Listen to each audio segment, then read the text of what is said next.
दोस्तों जय मसीह। आप सभी का प्रभु यीशु मसीह के नाम में बहुत बहुत स्वागत करता हूं 5 minutes Bible study with pastor Dale Raj के इस प्रोग्राम में। आशा करता हूं कि आप लोग खैरियत से हैं, पिछले वीडियोस को देख रहे हैं, शेयर कर रहे हैं, दूसरों को भी बता रहे हैं और आपकी आत्मिक उन्नति भी हो रही है। दोस्तों आपके कॉल्स आते हैं प्रोग्राम से रिलेटेड, आप मैसेजेस करते हैं, अपनी सजेशंस देते हैं, राय देते हैं, जिसको लेकर मैं अमल करना भी चाहूँगा।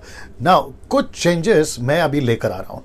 चेंजेस यहाँ हैं कि हम आपको सिर्फ स्लाइड्स दिखाएंगे जो शुरुआत में 7 स्लाइड्स में दिखाता हूँ, उसके ऊपर मैं बात नहीं करूँगा। आप देख लीजिएगा, आप खुद ही समझ जाएंगे। अगर आपको डिटेल में उसको क्या है, क्या मैं बोल रहा हूँ, तो मेरा पिछला वीडियोस लोग जो है आप लोग उसको देख सकते हैं। चलिए दोस्तों, यहाँ से शुरू करूँगा। आज एक ऐसे वचन का खुलासा है, मैं यकीन जानता हूँ कि आप बहुत ब्लेस होंगे।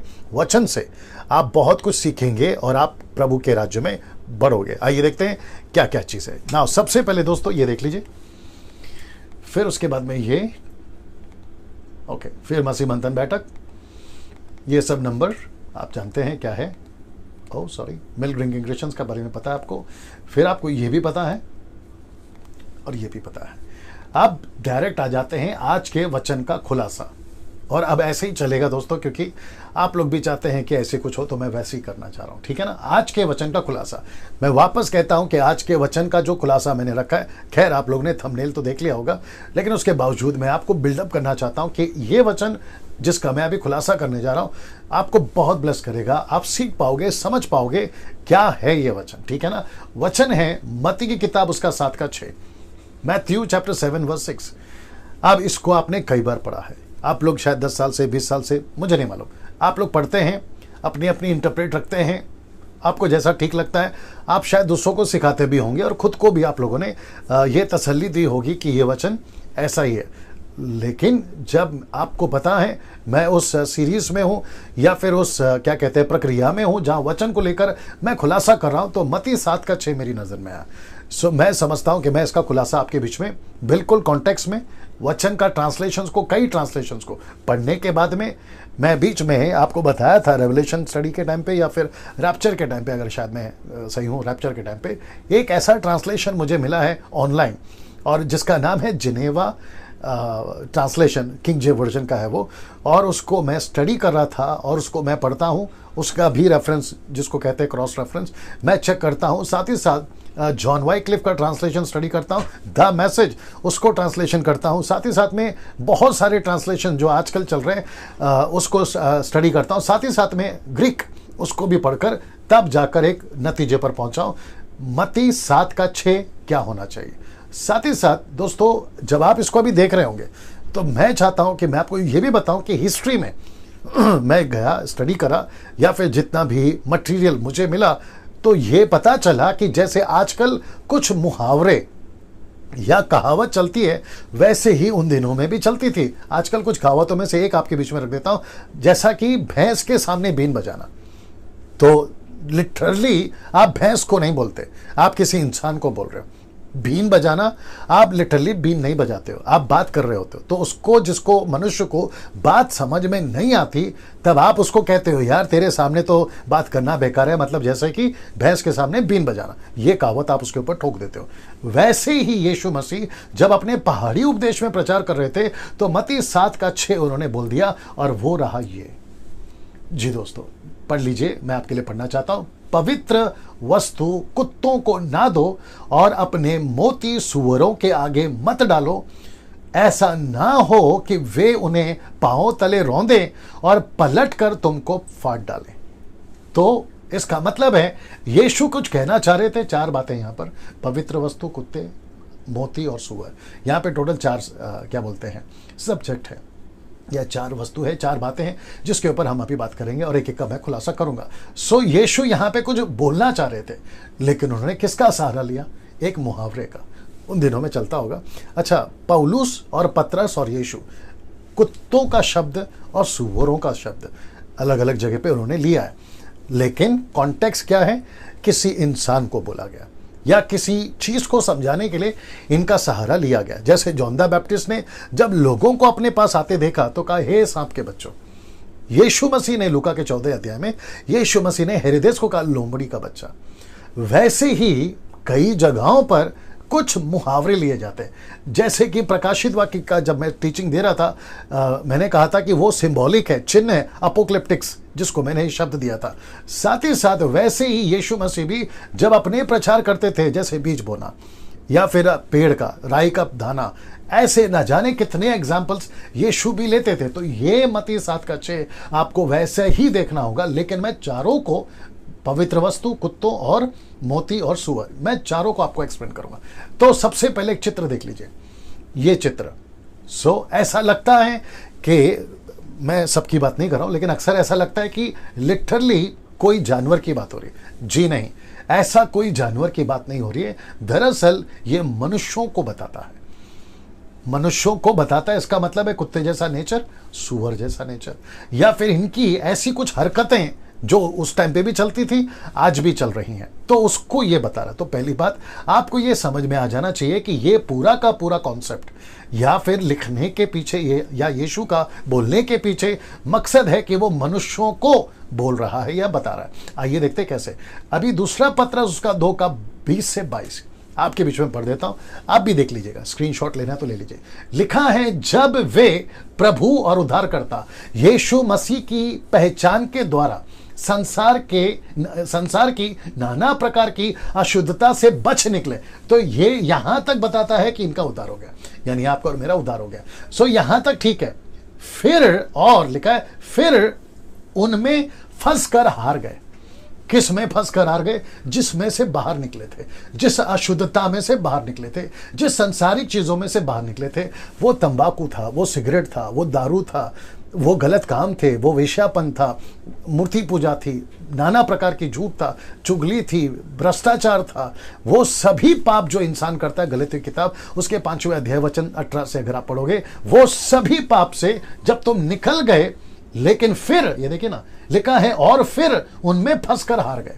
हार गए का मतलब क्या है? आपने सरेंडर कर दिया, आपने हाथ उठा लिया और आपने कहा कि यार पवित्र जीवन नहीं जी सकता, अब मुझसे नहीं होगा, अब मैं और नहीं जी पाऊंगा। अब झूठ तो मेरे को एक बार तो बोलना ही पड़ता है। ऑफिस में काम करता हूँ, बिजनेस मेरा है, बिजनेस वालों के साथ में उठना बैठना होता है, तो एक आध बार दारू तो पीना ही पड़ता है, बियर तो पीना ही पड़ता है, और दोस्तों के साथ में, कॉलेज फ्रेंड्स के साथ में उठना बैठना होता है, तो एक बार तो सिगरेट पीना ही होता है। जब तुम यहां से निकल गए तो उसमें फिर अगर ऐसी हरकतें करके तुम फंस गए, तो वचन कहता है, पतरस कहता है, तुम हार गए। तो उनकी पिछली दशा पहले से भी बुरी हो गई है। उनकी पिछली दशा पहले से भी बुरी हो गई।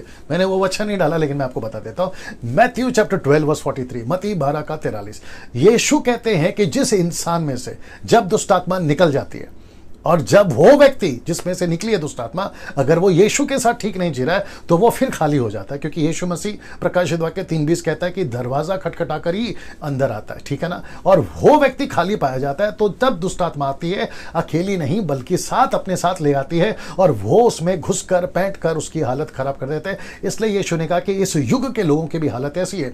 तो इसका मतलब है कि उसकी पिछली दशा पहले से भी बुरी हो जाती है। मैं कनेक्ट कर रहा हूं कहां तक ना। लिखा है, क्योंकि धर्म के मार्ग में ना जानना ही उनके लिए इससे भला होता कि उसे जानकर उस पवित्र आज्ञा से फिर जाते हैं। मतलब अगर वो उद्धार नहीं पाते तो उनके लिए भला होता। अब उद्धार को पाकर, सत्य को जानकर वापस वही गलती करोगे, तो उसको कहता है कि उस पवित्र आज्ञा से फिर जाते हैं। मतलब सब कुछ जानकर भी तुम फिर गए, उससे भला होता कि तुम संसारी के रहते। मैं भी कभी कभी कहता हूं, अगर आना है तो पूरा आओ, नहीं तो पूरा बाहर जाओ।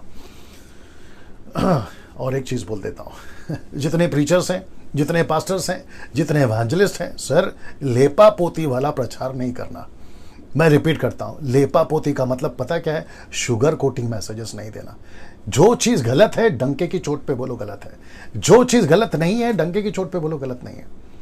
फिल्म जाना गलत है, बोलो गलत है। पिक्चर के गाने सुनना गलत है, बोलो गलत है।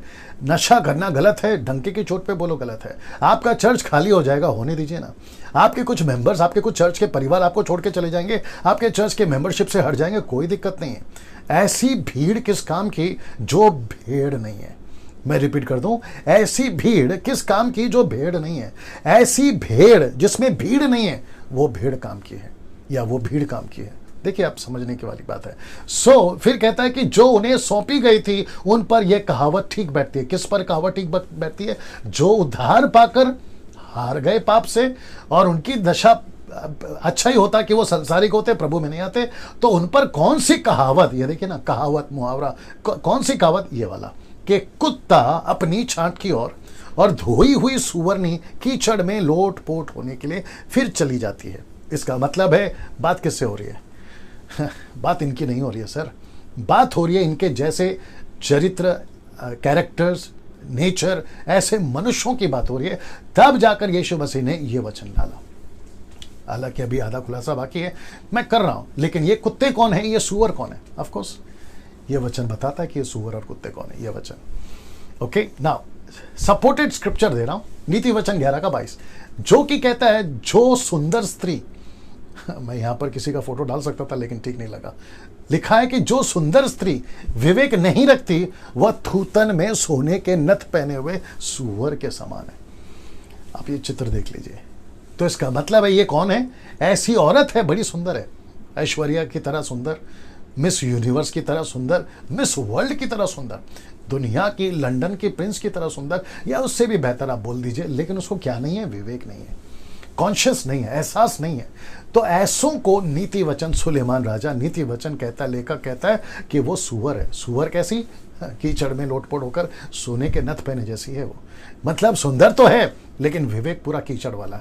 सुंदर तो है, दिमाग नहीं है। सुंदर तो है, अक्ल नहीं है। सुंदर तो है, परमेश्वर के वचन को नहीं समझते। सुंदर तो है, सब कुछ है, टैलेंट है, सुंदर है, क्या कहते हैं ना, पूरा दुनिया में फेमस है, लेकिन ऐसी हरकतें हैं, तो फिर उसको क्या कहें? वही तो कहेंगे जो लिखा है, सुअर के समान है ना। दोस्तों, ये हो गया 2 पार्ट। मतलब आपको मैंने अभी तक जो बताया ये बता दिया, ये दोनों को बता दिया, ठीक है ना, इनका कैरेक्टर को बता दिया। अब बात करते हैं यीशु मसीह ने कहा इसकी मोती और पवित्र वस्तु। ना ये इमेज या पिक्चर या फोटो आपको सिर्फ समझाने के लिए रखा है, ठीक है ना। वापस कहता हूं कि यीशु मसीह मोती की बात नहीं कर रहे थे। उसका कनेक्शन किससे है, आइए देखते हैं। तो सबसे पहले पवित्र वस्तु कौन है? पवित्र वस्तु यीशु है, और जिसको इंग्लिश में अगर आप द मैसेज क्या कहते हैं ट्रांसलेशन पढ़ोगे, सेक्रेड, जिसको कहते हैं सेक्रेड, जिसका मतलब है related to God, related to God. जी, मैं वापस कह रहा हूं जो मैंने पहले कहा था, मैं बहुत सारे ट्रांसलेशंस को पढ़कर, बहुत सारी स्टडी कर आपके बीच में आता हूं। एक भी स्टेटमेंट विदाउट स्टडी डैनियल राज नहीं देता, इसलिए डंके की चोट पे बोलता हूं कि जिसको 18 पता है उसको 17 मत सिखाओ। आप 19 सिखाओ, आपके पैर के पास बैठ के सीखूंगा। वापस कहते हैं पवित्र वस्तु, कुत्तों के आगे मत डालो। ऐसे कुत्ते, मनुष्य की बात हो रही है, ऐसे मनुष्य, ऐसे कुत्ते वाले मनुष्य जिनको पवित्र वस्तु की कदर नहीं है, जिनको यीशु की कदर नहीं है। वापस कहता हूं सेक्रेड, मतलब इसका मतलब होता है गॉड से रिलेटेड है और परमेश्वर से संबंधित है, ये उसको बताता है, ठीक है ना। इसलिए मैंने ये डाला हुआ। आप द मैसेज का मैथ्यू 7:6 पढ़ लीजिए, आपको भी मिल जाएगा। आप गूगल में ढूंढना चाहते हैं इसका मतलब, वो भी आपको मिल जाएगा, ठीक है ना। सो पवित्र वस्तु कुत्तों के आगे मत डालो। अब मैं आपको कनेक्ट करता हूं कहां पर, और साथ ही साथ ये भी बता देता हूं। पहला मोती, सुसमाचार, जो कि यही ट्रांसलेशन द मैसेज कहता है होली मिनिस्ट्री, जो कि मोती का मतलब है सुसमाचार। सुअर के आगे मत डालो। तो यीशु को और सुसमाचार को, हालांकि सुसमाचार यीशु एक ही है, बात अलग है, नहीं है, दोनों एक ही है। बात हो रही है पवित्र वस्तु और मोती की। ये दोनों को मैं एक साथ में आपको बता देता हूं, क्योंकि टोटल 4 हैं, सुअर, कुत्ता, मोती, माफ करें, पवित्र वस्तु और मोती, ये हो गए 4 आपके बीच में। ये लास्ट पार्ट है, आपको ये 2 समझा देता हूं ना। कुछ लोग कहते हैं मेरे घर के लोग विश्वास में नहीं आते, मैं उनको कितनी बार समझाऊं। ये वचन आपको सपोर्ट करेगा ऐसे कुत्तों के आगे और ऐसे सुअर के आगे जिनको कदर नहीं है। ऐसा लिखा ना, अभी मैं वापस पढ़वा देता हूं, ये वचन को वापस पढ़वा देता हूं। ये देखिए ना, लिखा है पवित्र वस्तु कुत्तों को ना दो, अपने मोती सुअर के आगे मत डालो, ऐसा ना हो कि वे उन्हें पांव तले रौंदे। पांव तले क्यों रौंदेंगे भैया? क्योंकि उनको कदर नहीं है ना, मोती की और पवित्र वस्तु की उनको कदर नहीं है, और पलट कर तुमको फाड़ डाले तो उनको ऐसा लगेगा कि यार ये क्या बोल रहा है, यार ये क्या फेंक रहा है मेरे आगे, और उसको गुस्सा भी आ सकता है। जानवर की बात कर रहा हूं। वैसे यीशु ने कहा जैसे उनको कदर नहीं है और उनको ऐसा लगता है कि ये पत्थर फेंक के मार रहे हैं, या जानवर की बात कर रहा हूं, उनको लग रहा होगा कि ये पत्थर फेंक के मांग रहे हैं। वैसे ही बहुत सारे रिलेटिव्स, बहुत सारे आपके दोस्त, आपके पड़ोसी, आपके रिश्तेदार, आपके ऑफिस, आपके स्कूल कॉलेज के मित्र जो है, इसको जब कदर नहीं करते हैं तो वो पलट कर जो है आपको भला बुरा कहते हैं। तो ऐसे टाइम पे आप क्या करें ना, एक ऐसी चीज बोलने जा रहा हूं जो आपको शायद समझ आएगी। यीशु को किसी के सामने पेश करने के लिए या सुसमाचार को किसी के सामने देने के लिए आपको किसी भी प्रकार का शर्मिंदगी नहीं उठानी है। आपको बेचारा बनकर सेवा नहीं करनी है। लेट मी रिपीट अगेन, मैं वापस कह देता हूं, आपको बेचारा बनकर सेवा करने की जरूरत नहीं है। आपको यहां पर थोड़ा सा एटीट्यूड रखना पड़ेगा। एटीट्यूड का हिंदी शब्द है रुबाब, क्योंकि जिस यीशु को आप दे रहे हो ना, वो सृष्टि करता है वो सृष्टि करता है।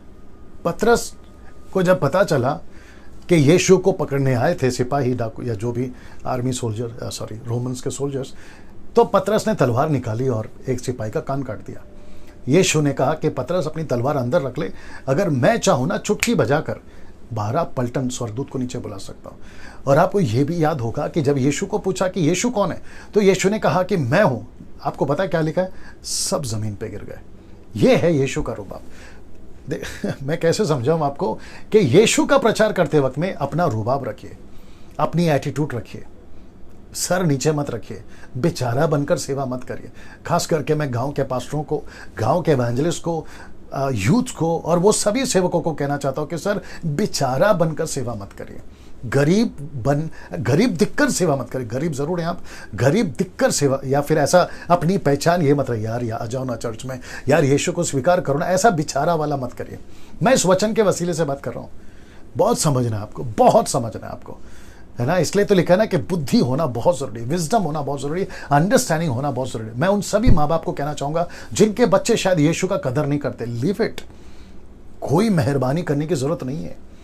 मैं यहां थोड़ा सख्त हूं, मुझे मालूम है कोई जरूरत नहीं है। आपने अपने पति को एक बार समझाया, कोई जरूरत नहीं है भीख मांगने की। आपने अपनी पत्नी को समझाया, कोई जरूरत नहीं है बार बार भीख मांगने की। वापस कहता पवित्र वस्तु मोती कुत्ते और सूअर के आगे मत डालो, क्योंकि वो उनका कदर नहीं करते। और मैं आपको बता दूं, परमेश्वर को जिसको चुनना होगा, जैसे चुनना होगा, कब चुनना होगा, परमेश्वर को पता है। आपका जो पौल है ना, पौलुस, जब वो शौल था ना, साउल, वो बहुत हट्टी था, वो किसी के लिए सुनता था। लेकिन जब उसको स्वर्ग से यीशु मसीह का, मेरी मुंबई की भाषा में बोलूंगा, जब फटका मिला, या जब उसके ऊपर डंडा पड़ा, या जब यीशु का दर्शन उसको मिला, उसकी होश ठिकाने आ गए। मैं आप सभी को एनकरेज करना चाहता हूं, जितने माता पिता, पति पत्नी, दोस्त, भाई बहन, आप जितना स्ट्रगल करते हैं ना किसी को कन्विक्ट करने के लिए कि यार यीशु में आ जाओ, आप है ना यीशु को स्वीकार करो, बाइबल पढ़ो। मैं तो कहना चाहता हूं, ये मैसेज सुनने के बाद में अपने आप को आप मजबूत करिए और किसी के सामने झुकने की जरूरत नहीं है, बिल्कुल नहीं। डंके की चोट पे प्रचार करो, सुनता है तो सुन, नहीं तो नमस्ते, ऐसा रुबाब रखिए। मैं वापस कहता हूं, आप किसी को सड़क पे प्रचार कर रहे हैं, सुनता है प्रेज गॉड, यार तेरे भलाई के लिए बोल रहा था, अब तेरे को नहीं समझ में आता तो नमस्ते, मैं तो आगे चला। यीशु ने क्या बोला पता है? लूका की किताब उसके 10वें अध्याय में, जो घर योग्य है उसी घर में जाना। सीधा यीशु का एटीट्यूड देखो यीशु कहता है कि जो घर तेरे को योग्य लगेगा, या जो घर तुझे स्वीकार करेगा, उसी घर में जाना। अगर तुझे लगा कि वो घर योग्य नहीं है, या उसने तुझे स्वीकार नहीं किया, अपने पैर की धूल झाड़ देना, मैं न्याय के दिन उससे बदला लूंगा। Can you believe this? अब आप सोच के देखिए, पवित्र वस्तु मोती क्या कीमती चीज है। पवित्र वस्तु, अच्छा क्या कहते हैं उसको? जॉन वाइक्लिफ ट्रांसलेशन कहता है होली वन। तो पवित्र वस्तु की जगह पे है होली वन। होली वन कौन है? यीशु है।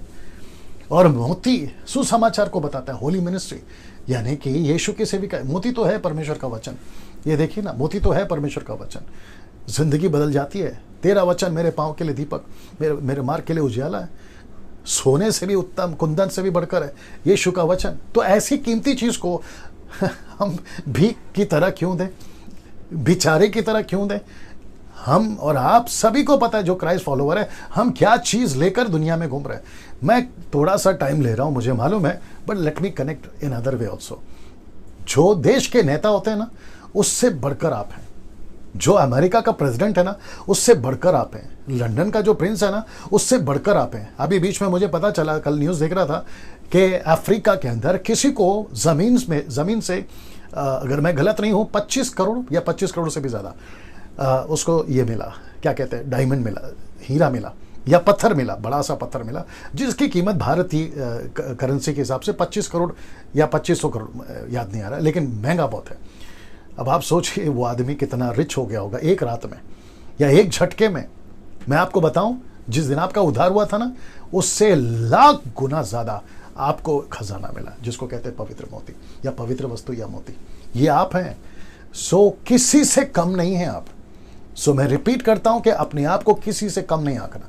यीशु का वचन प्रचार करो डंके की चोट पे, बड़े रुबाब के साथ। किसी के बाप से नहीं डरना, यीशु का प्रचार करते हैं। अगर उनको समझ में आता है प्रेज गॉड, नहीं समझ में आता है नमस्ते, कोई और उनको प्रभु किसी दिन लेकर आएगा या किसी और के द्वारा बताएगा। लेकिन आपको अपना पवित्र वस्तु और मोती यीशु मसीह को पेश करते वक्त में आपको किसी से बेचारा बनकर, गरीब बनकर, है ना, पेश नहीं आना है। सो ये 4 चीजें बताई हैं, सूअर है, कुत्ता है, पवित्र वस्तु है और मोती है। और मैं चाहता हूं कि आप ये बात को समझें, बहुत जरूरी है। मत्ती 7:6 इसको खूब शेयर करिए, खुद एजुकेट होइए, लोगों को बताइए, इसको याद रखिए। अगले वीडियो के साथ में फिर मुलाकात होगी। जय मसीह।